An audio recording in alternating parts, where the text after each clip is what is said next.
Hello friends, welcome to Jeevanya's kitchen.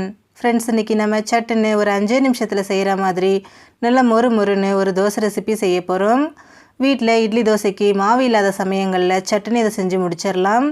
அது மட்டும் இல்லைங்க, டைம் ஆகிடுச்சு சீக்கிரமாக செய்யணும் அப்படிங்கும்போது கண்டிப்பாக இந்த ரெசிபியை ட்ரை பண்ணி பாருங்கள். ரொம்பவே டேஸ்டியாக இருக்கும். செய்கிறது ரொம்ப ஈஸி தாங்க. சிம்பிளாக ஒரு தேங்காய் சட்னி வச்சு சாப்பிட்டாலே போதும். டேஸ்ட்டு ரொம்பவே சூப்பராக இருக்கும்.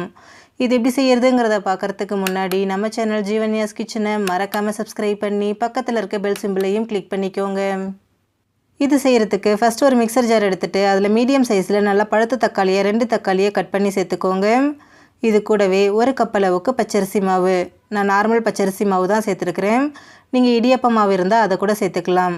கூடவே 1/2 கப் அளவுக்கு ரவை, 1/2 டீஸ்பூன் மிளகாய்த்தூள், 1 டீஸ்பூன் உப்பு, 2 கப் அளவுக்கு தண்ணி சேர்த்துக்கோங்க. சேர்த்துட்டு இதில் கொஞ்சம் கூட கொரகொரப்பாக இல்லாமல் நல்லா நைஸாக ஃபைன் பேஸ்ட்டாக அரைச்சிக்கோங்க. பாருங்கள், நல்லா ஸ்மூத்தாக அரைப்பட்டு வந்திருக்கு. இந்தளவுக்கு நல்லா அரைச்சதுக்கப்புறமா இதை அப்படியே ஒரு பவுலுக்கு மாற்றிக்கோங்க. பாருங்கள் எவ்வளோ ஸ்மூத்தாக வந்திருக்குன்னு. இப்போ இது கூட 1 டீஸ்பூன் அளவுக்கு சீரகம், 1 டீஸ்பூன் துருவின இஞ்சி, கொஞ்சமாக பொடியை நறுக்கின கருவேப்பிலை, கொஞ்சமாக பொடியை நறுக்கின மல்லி இலை, கூடவே திரும்பவும் 1 கப் அளவுக்கு தண்ணி சேர்த்துக்கோங்க. சேர்த்துட்டு இது எல்லாத்தையும் நல்லா கரைச்சிக்கோங்க. மாவு பார்த்திங்கன்னா நமக்கு தண்ணி மாதிரி இருக்கணுங்க, கொஞ்சம் கூட திக்காக இருக்கக்கூடாது. பாருங்கள், நல்லா கரைச்சாச்சு.